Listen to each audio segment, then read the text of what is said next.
Hi, my name's Steve. I work here at the Cellar Door.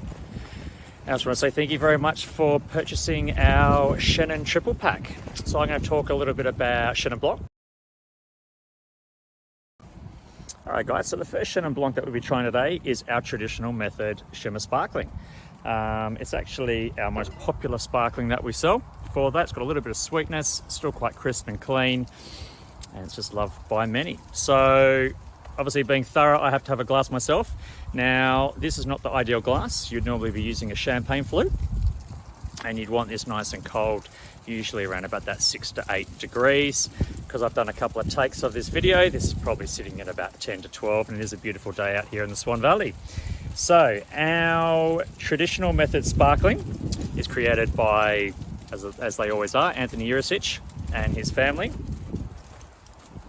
Now this one here is aged on 9 months. So what that means is on the nose you get some beautiful doughy characteristics. Obviously being traditional method, can't call it champagne as it's not from the region of Champagne.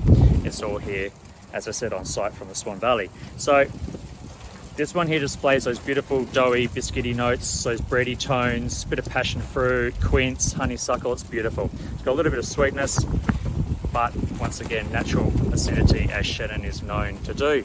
So this one will age a little bit. You're probably looking at about up to 2 years. Most people don't have that problem. They're drinking it sooner than later. All right, Chenin number 2. So very popular varietal, as I mentioned, in the Swan Valley. This is 100%, let me get that right, Chenin Blanc, and it's the 2020 vintage. For us in the Swan Valley, it's quite a warm summer, so the BOMA level, the sugar level got up nice and high, and we have some really ripe fruit characteristics. Now, this one here is probably more of your lemon and lime, getting a bit of passion fruit on there too. You can get anything from quince, honeysuckle.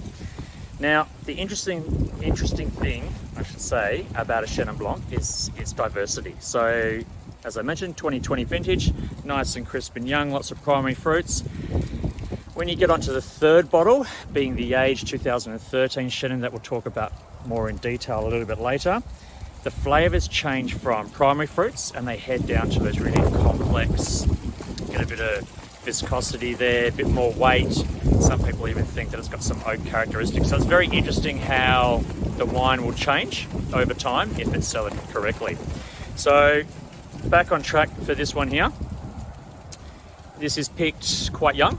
This year we picked it at the end of January. Usually, as it was a bit of a warmer year, usually it's picked around about the start of February. So this one does display those really young, crisp flavours. And then if it's picked a bit later, you have slightly less acidity. You have a lot more residual sugar, a lot more sweetness, and it goes into a bit more tropical. All right, here it is. So this is our 2013 museum release Chenin. So this is obviously an aged Chenin. Now, an aged Chenin is actually produced to be released at a later date. As I did say earlier, that Chenin is a very diverse grape and it does actually age quite well. So Anthony, what he's done, he's actually added a little bit more acidity into this one and he's cellared it for you. So we keep that downstairs in the cellar, looking at about 16 to 18 degrees.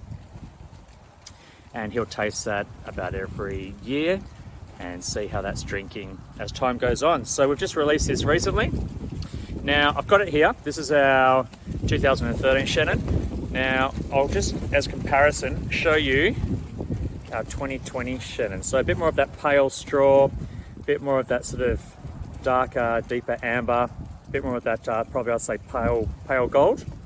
And it's amazing how the wine would change. So a lot of people look at that and think that that's bad. The wine's off, it's tainted, it's not. It's just the fact that wine's always evolving.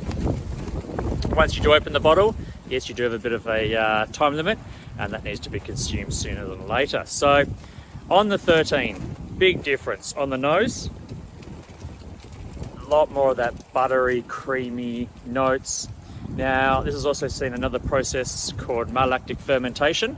Now, to keep it simple, more for me, not for you, is what he's doing is that he's converting the sharper acid structure into a bit more of a creamy, buttery style. So a lot of Chardonnays go through a similar process, and a lot of people also say that Chenin's got some similarities to a Chardonnay. So definitely more of a medium to full-bodied wine. Now this one doesn't see any oak, but you can easily oak a Chenin for a bit more of that rounded mouthfeel.